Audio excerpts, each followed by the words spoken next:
Hop git. Bir daha lan oldu. Nereye çok? Özünüzün başından da takılıyor. Hadi sıra başlık demez. Abi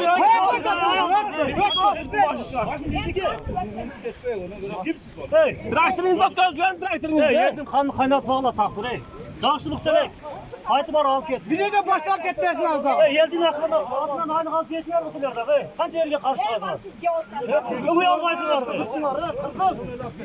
Tacı kekeğinde sikeyinde.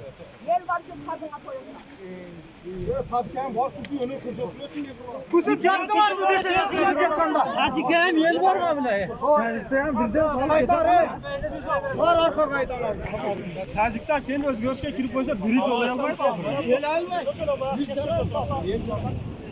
Ana kanadı attı. Arkana atla kim var?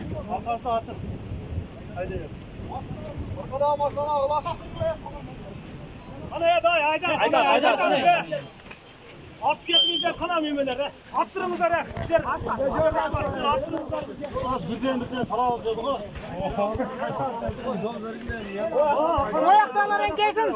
Ya kaçın atıyoruz ayakta gitti. Kadan olsan kaytattın var. Tertip ettik. Özgür kapatış. Özgür geldi. Allah şirketler de bir şey.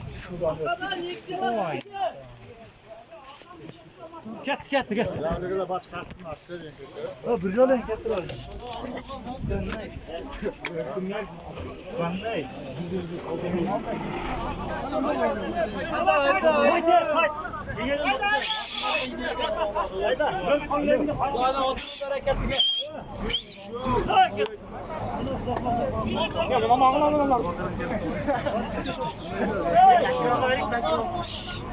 Arkadaydı.